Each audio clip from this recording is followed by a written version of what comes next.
All right, hello everyone, and welcome to the official launch of the 7th edition of UNEP's Global Environment Outlook, the GEO-7. My name is Keisha Rukikaire with UNEP's Communication Division.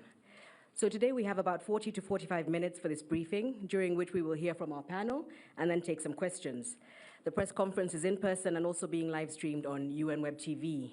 I'm very glad we have a full room. I'd like to make it clear that when we get to the Q&A portion, please, questions should be limited to journalists. So on our panel today, we have Mzinga Anderson, who is the Executive Director of the UN Environment Programme.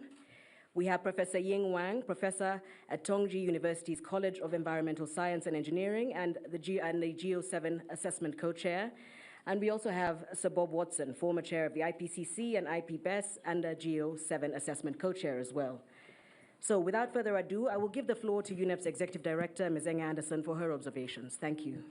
Thank you, and good afternoon, nearly, to members of the press. You're welcome. Welcome to this launch of the 7th edition of the GEO, the Global Environmental Outlook, which is UNEP's flagship report, which we are very proud to be releasing today during the 7th session of UNEA. At this assembly, the reality is that nations are looking for decisions that advance sustainable solutions for a resilient planet. Essentially, solutions that spark stronger and faster action on climate change, on nature and biodiversity loss, on land degradation and desertification, and on pollution and waste. And the GEO-7 report tells us that these environmental challenges have exacted a heavy toll on the planet, on its people, and on its economies, and are already costing trillions of dollars each year. The GEO-7 also tells us that if we continue powering our economies with fossil fuels, extracting virgin resources, destroying nature, and polluting the environments, the damages will stack up. To give just one example from the report's business as usual scenario, climate change will cut 4% off annual GDP by 2050, claim many lives, and increase forced migration. This should serve as a motivation for nations to follow up on the progress made as UNFCCC COP30 by implementing their current climate pledges and finding ways to strengthen them further. This does not have to be humanity's future, though. The report shows us that we can all stand to gain from investing in a stable climate, from investing in healthy nature and land, and a pollution-free planet.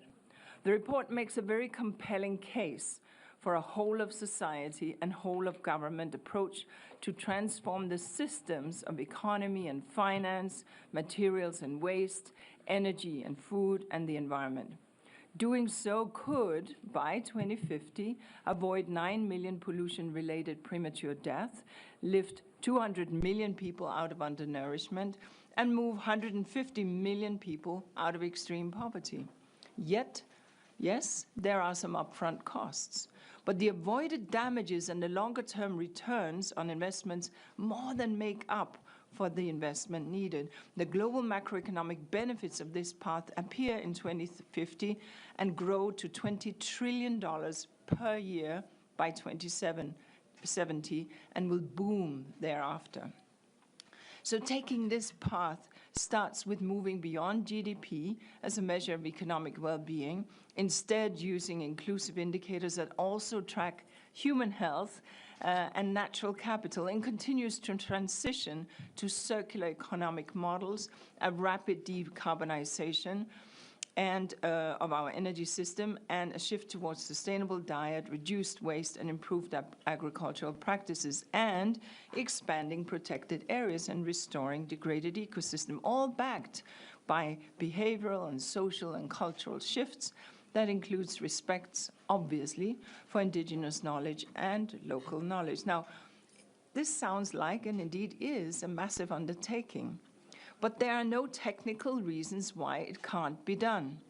And let us remember that the world has already made so much progress, from the booming renewables industry that we are seeing here in Kenya with 92% renewable in our electricity supply, to the global coverage of protected areas, to the recovery of the ozone layer, to phasing out toxic chemicals, and much, much more. So I call on all nations to build on this progress that they have already made, to follow the transformation pathways laid out in the GEO-7 report, and to drive their economies and societies towards a thriving, sustainable future. Thank you. Thank you very much, Ms. Anderson. Next up, we'll hear from Professor Wang. Over to you, Professor. Thank you. Thank you, Ms. Singer Anderson, for those thoughtful remarks, and thank you all for joining us today. As one of the co-chairs of the 7th edition of Global Environment, GEO-7, I'm very excited to see this important report launched today. The GEO-7 report is a scientific assessment of the global environment that demanded collaboration across a wide range of scientific disciplines. A total of 287 scientists from 82 countries contributed with their expertise to this landmark assessment. Together, we have produced a truly holistic assessment that situates environmental challenges within broader social and economic contexts. We translate complex data, information, and knowledge into clear, practical guidance for policymakers. The GEO-7 comes at a pivotal moment for our planet and our humanity. It builds on the decade of global assessment and responds to an urgent reality. The global environment crisis we face, climate change, biodiversity, and land loss, pollution and waste, they are all accelerating, becoming more severe and deeply interconnected. Now, what makes the GEO-7 so unique is its dual focus. First, it provides a rigorous review of the state of our environment in the air, on the land, in the ocean, and fresh waters.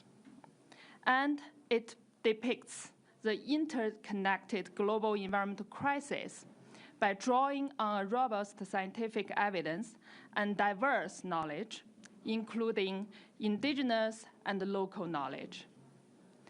Secondly, and most importantly, it moves beyond mere diagnosis of the situation and offers solution to tackle this crisis.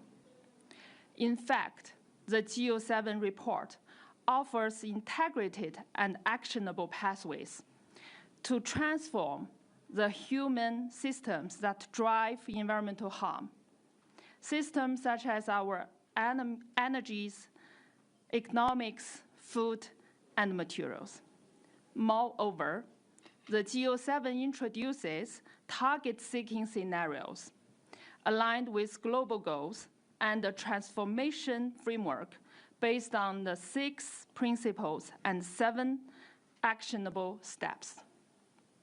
They are designed to help government, business, civil society, and communities accelerate necessary change across the systems.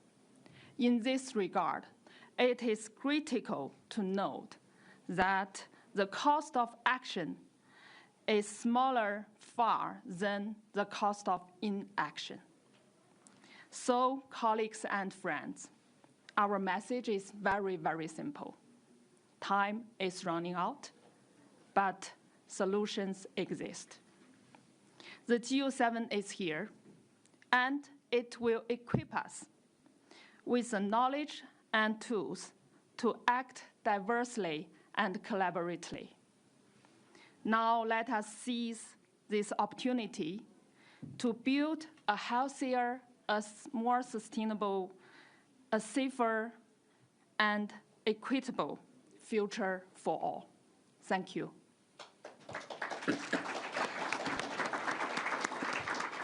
Thank you very much, Professor.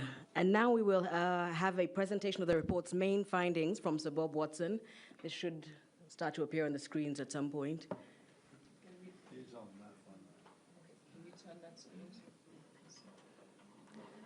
I think so. Oh. So thank you. It's a pleasure to be here today. It's a pleasure to be here today to present the key messages. Inga has already done a brilliant summary of the key messages, actually, and Ying also described the process extremely well. So where are we today? Well, it's very clear. We have a global environmental crisis. The Earth's climate is changing, biodiversity is being lost, pollution is increasing, and land is degrading. And these issues are all interconnected and must be addressed together. These issues collectively are undermining human well-being, poverty alleviation, human health, food and water security, and they're causing substantial, as already been said by Inga, substantial economic and social damage. The Earth has already warmed 1.3 degrees Celsius. 1 million species are threatened with extinction, and 100 million hectares of fertile land are lost every year. They're primarily caused by the same reason. It's basically our unsustainable energy and food system within the context of unsustainable economic, finance and governance systems. These issues can no longer be simply thought of as environmental issues. They're economic issues, development issues, security issues, social, moral and ethical issues. And most of the agreed international targets, environmental and social, the SDGs, we are not on a pathway to meet them. One really serious issue is we're close to some very severe climate tipping points. Loss of Greenland ice, loss of West Antarctic ice. If we lose it together, 10 meters of sea level rise. Won't happen tomorrow, but it can happen in the future. The loss of all warm water coral reefs. And you can see there's a whole series of them. We've already warmed 1.3 degrees Celsius, and some of these tipping points are very close to 1.3 degrees Celsius. If we were to achieve the Paris targets, and we're not on a pathway to them, we will pass many of those tipping points. And if the world were to warm 2.4 to 3.9, as we predict it could, we will probably pass nearly all of these tipping points, with really severe consequences for life on Earth. One of our other key conclusions was we believe the central estimates of IPCC may be slightly underestimating how bad climate change is. It seems to be accelerating. So, we've done scenario modelling. Can we become more sustainable? Yes. It will require unprecedented, integrated, rapid, innovative transformation of our interconnected economic, finance, materials, energy, and food systems. It will require a mixture of behaviour change, technological change, changes in governance. It will, as Inga has already said, need whole of governments. This isn't an issue for environment ministers alone. This is every minister in every government around the world and whole of society. It's not just government. We need the private sector, the banking sector, the NGOs and civil society. And no longer can environmental policies be viewed as environmental policies. They're economic policies, national security policies, and social justice policies. And the time is running out. We need urgent action. And so, we've already heard, Ying has said it, so has Inga. The cost of action is less than the cost of inaction. We do need to make investments now, but in the coming years, those investments will be returned multiple times, potentially up to $20 trillion in 2070, and even more per year thereafter. We basically need efficiency improvements and lifestyle changes. Many countries, the industrialized world, we're a consumer society. We overconsume. We need to transform our energy, food, material, and economic systems. And yes, as we transform them, the price of food and the price of energy might go up, which means we need compensatory mechanisms for the poorest of the poor, so they're not disadvantaged. We can, as we've already heard, get more people out of poverty, and we can reduce premature deaths from pollution. A key point is we need to look at the food, energy, materials and economic system as one integrated system. If we don't transform the economic and finance system, we can never be sustainable in energy, food and in materials. So we need to do this together. We have several levers. We have changes in governance. We need to use our innovation and knowledge. We need to build capacity. And we need to get people to be motivated, not just think about the environment, think about human health, think about equity. And as we've already heard, we need whole of government society working together and many other features that you can read for yourself. It's quite clear there are many options in all 5 of these systems. And as I've said, these 5 systems are interconnected. You can't transform one without thinking the others. In the finance system, we need to internalise the social and environmental costs of damage. We need to repurpose and eliminate environmental subsidies. We need to go beyond GDP, as you've already heard, take into account the value of nature. We also need to, as I say, change our energy system, more efficient use of energy, more use of renewable energy to produce energy in a clean manner. We need to transform our food system, reduce food waste and food loss. We need to think of new innovative things such as innovative ways to produce meat. In other words, innovative proteins from plants and stem cells, not from animals themselves. We need to also make sure that we recognise these things have to be done nationally and regionally within a global context. And obviously, some priorities are similar for all countries, whereas some others are country-specific or regionally specific. We need to take that into account. We need to reflect the economic and ecological realities for each individual country. And as we put our actions together, we need to account for equity and regional differences as well as regional similarities. And we need to deliver the financial aid that developing countries so desperately need to transform. Thank you.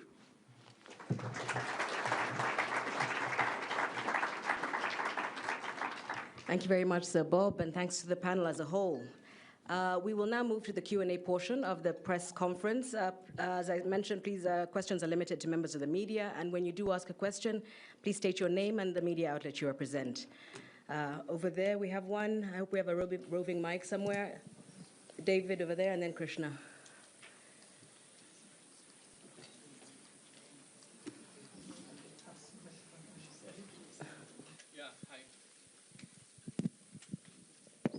Hi, this is Krishna from India. The report identifies plastic pollution as one of the core drivers of the 3 planetary crises. But the UNEP was unable to publish the summary for policymakers. Why was that so? And if the countries are so serious, I mean, how does this report drive the outcome of the UNEP, do you see? Yeah, thank you.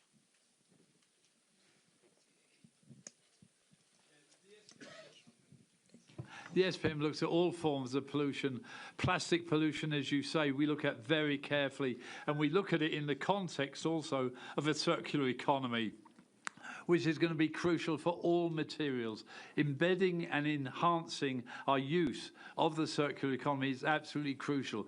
But it's quite clear plastic waste is having a significant effect on biodiversity and on human health. And so we do bring to attention of policymakers, we need to act on the issue of plastics.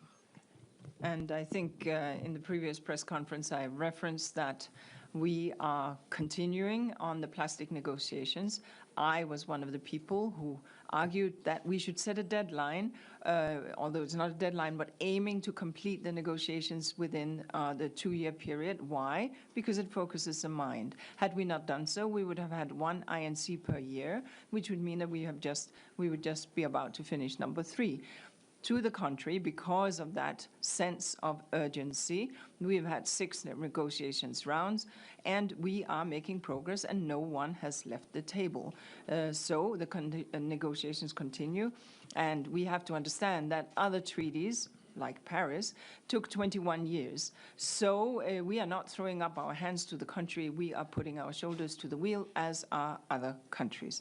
On the issue of how will this impact, how will this report impact, the report entitled A Future We Choose, I think it's a very critical and seminal report that comes out at a moment when countries are at a crossroads in terms of the path that they will take. Therefore, it is certainly UNEP's hope that countries will take this science into account as they plan for their economic, social, and environmental future. Thank you.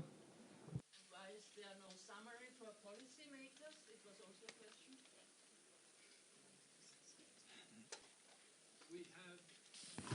We have an executive summary that I think summarizes all of the main conclusions of the main report. And I tried to summarize them very briefly, of course, in my presentation. So there is an executive summary with a section called Key Messages that really does present the knowledge to governments, but also to the private sector around the world. And the message also is not just to environment ministers, it is to the energy ministers, the finance ministers, the water ministers, the agricultural ministers. That's why we need whole of government and whole of society. This report is very broad and talks to a lot of potential stakeholders. Thanks very much. We have another question over there. My name is David Akana, and I work for Mongo Bay. The release comes at a moment when disinformation is on the rise, greenwashing is on the rise. There are governments who are actually arguing that let's run government based out of common sense. And the question here would be, in terms of the outreach strategy from your end, is the thinking here that the science is going to speak for itself, or maybe you are going to be humble and say you're going to find ways in which you can talk to the Joe Reagans of the U.S., the Sean Hannitys, who make a whole living out of just, maybe, saying other things about these reports. To Professor, to the former IPCC chair, quick question for you. Is there anything that you would regret in terms of how you have conducted outreach on all these reports from your time before in the IPCC assessment reports and this global environment outlook? And my last question, if you would just speak briefly about the bright spots of the report, what you really think gives anyone hope, that would be great. Thanks. I think when you look together at the IPCC reports, over 30 years old now, the IPBES reports and the GEO reports, along with the International Resource Panel, they tell a very strong statement that we humans are affecting the environment, and they also say there are solutions. I would argue that we've made some progress in climate change. We're seeing far more renewable energy, better use of our energy, and recognise that forests have to be saved, both conserved and restored. We're seeing approaches to move in the right direction on biodiversity and land, but we're not moving fast enough. There is no question about that. We're not on target to meet the internationally agreed standards, but these assessments can only present the knowledge to governments, the knowledge to the private sector, and to society as a whole. We cannot push governments to make choices that, in my opinion, should be self-evident. All we can do through the assessments is keep presenting the case that action is needed, and it is both socially and economically sustainable. So I would say we've made progress in each of these areas, but nowhere near enough. We have to accelerate our transformation of all of these systems. All right, we have one over here. Thank you very much.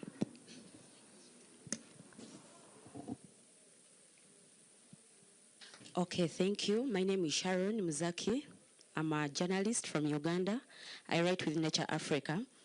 My question is, GEO-7 makes it clear that the technologies and solutions already exist, and the real barriers are political and economic.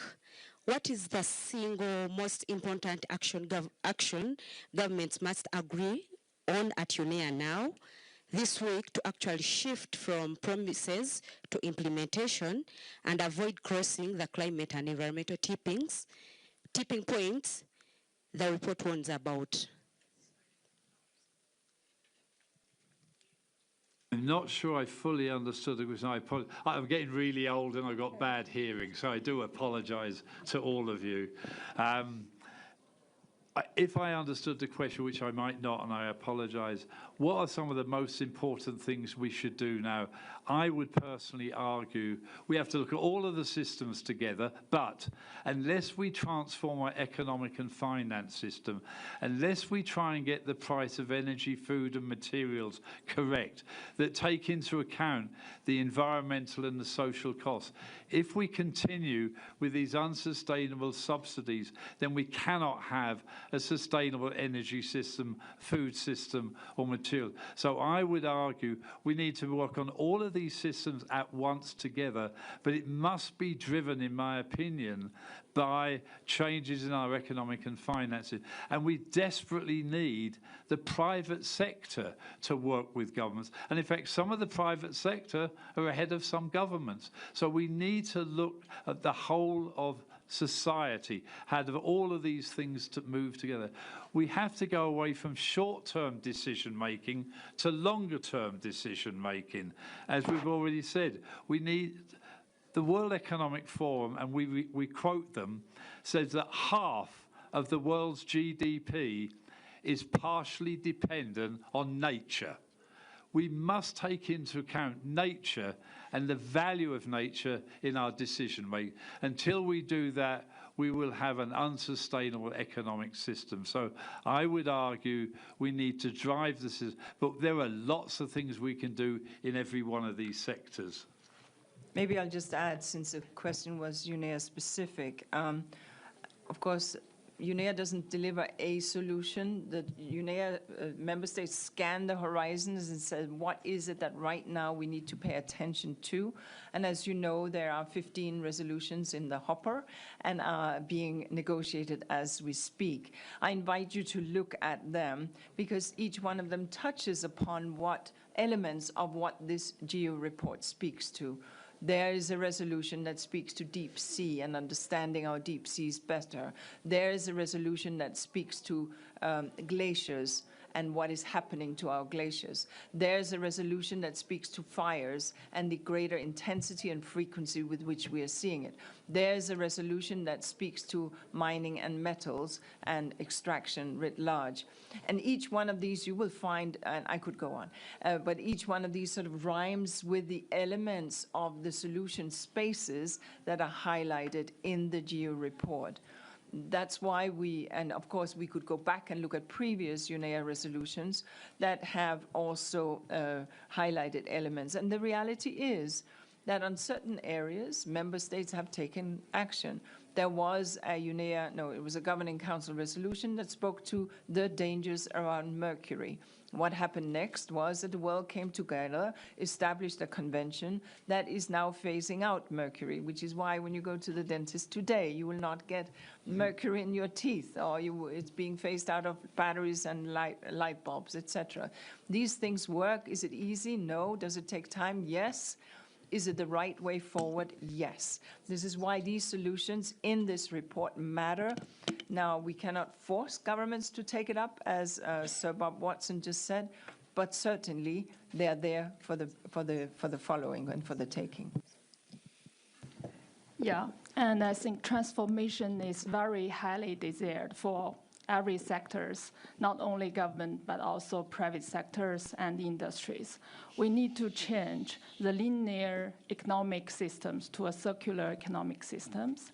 And as Bob mentioned in his presentation, we need integrated systems, including different systems we have at present, that energy, materials, food, and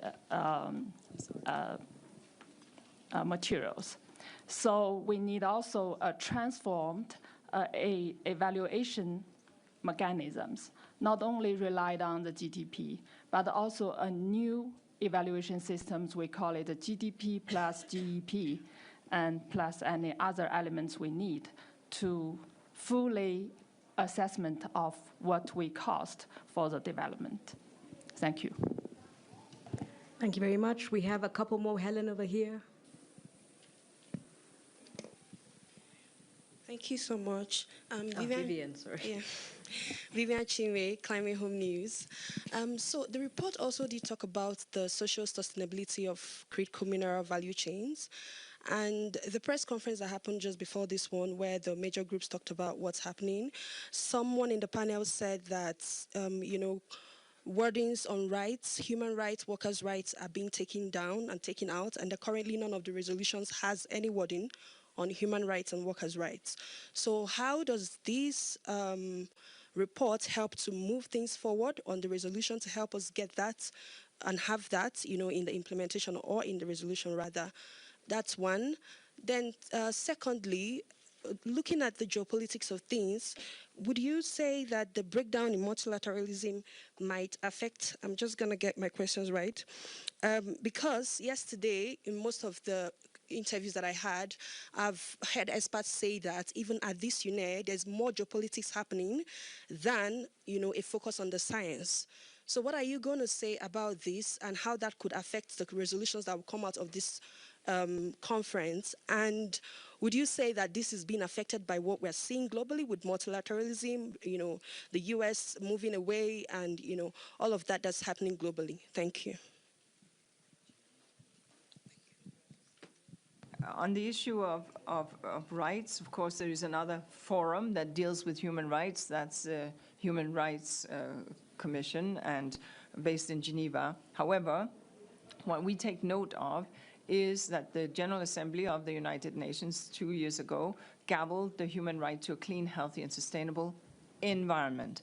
And that was a fundamental new right that was established, and one that UNEP references in the medium-term strategy that is before member states for their discussion.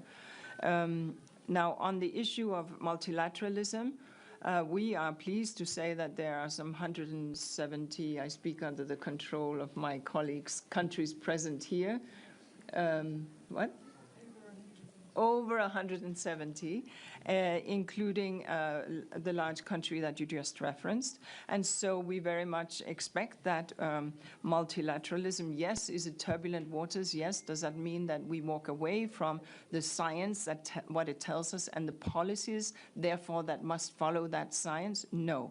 We, UNEP, are a norms-based agency that also works in implementation. Our program is around $3 billion over a 2-year period, and we work at the request of member states precisely to support them.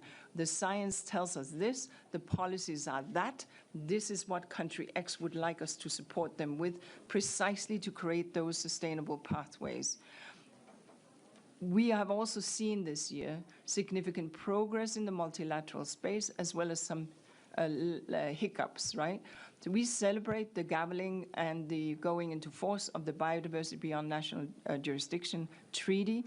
We celebrate that we managed to create the triplet so that we now have a trifecta of science policy panels, one dealing with climate, one dealing with biodiversity and land and desertification, etc., and one dealing with pollution, waste, and chemicals. This is very critical, and that was negotiated this year. So we stay steady because we are the United Nations, and as such, therefore, we have a mandate given to us, which means speaking to science and working what science can do for policy. At the end of the day, as my two eminent scientists here said, it is up to governments to decide to follow that. Thankfully, many governments are. And the private sector certainly also is, using the price of the renewables dropping and becoming more competitive. Now, utility-based solar or wind is between 3 to 4 cents per kilowatt hour, hydrocarbons 10 cents. So therefore, we are seeing that progress march simply because it is cheaper and more economical, as well as the right thing to do. Thank you.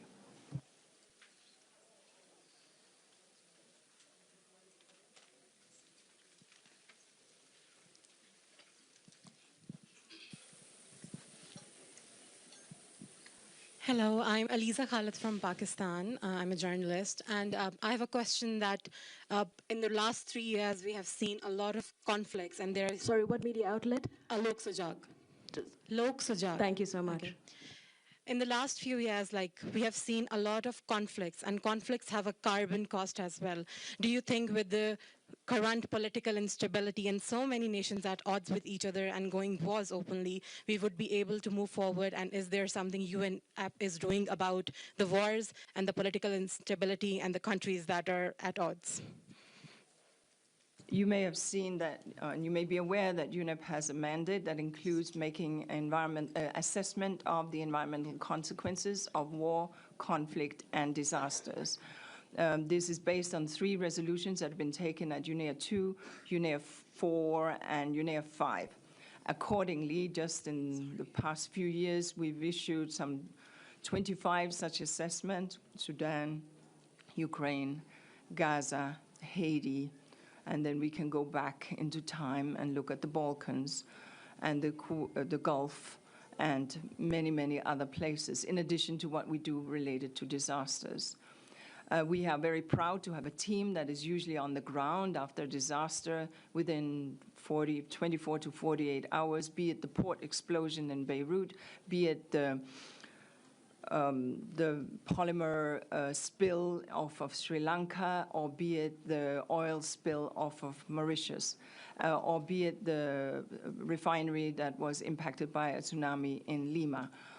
So this is what we do. Now, on the issue of carbon cost of conflict, I think it's self-evident. We do not yet have the skills to calculate that. But what we do understand is that the cumulative effects, not just of carbon, but also of other chemicals, whether they go into the atmosphere or whether they come back down to the soils, are impactful. And so some of our assessments indeed do look at that. And of course, I therefore echo the Secretary General as he repeatedly calls for peace and ceasefires to the conflicts that exist. Thank you. Thank you very much. I see no more hands, so we shall... Oh, there's one hand. Thank you. I have a short question. Sorry, are you a member of the media? Yeah. Could you please introduce yourself and your media outlet? I'm from Austria, and I work in the Ministry of Environment. My question is there anything... I'm so sorry, but it is a press conference. We'll have to limit the questions to members of the media. My question is there anything about birth control or population growth in the report? If everybody is invited, everybody should have the right to speak. Thank you. We point out that what drives change, and it is a combination, obviously, of the number of people on this planet. It's a amount of their wealth, how much can they afford to buy, and a choice of lifestyle. So what's driving the changes is an increasing population, an increasing wealthier population, and the choice of lifestyle, especially in industrialized countries. So while we don't explicitly discuss in detail birth control, we do talk about the implications of changes in population on the pressure on the planet. So we look at a range of different population projections and say what the implications of those projections are. But we don't have a specific discussion, let's say, around the Cairo conference that talked about the empowerment of women, the education of girls, culturally acceptable forms of contraception. But we effectively recognize they're all the issues that are behind the issue of population.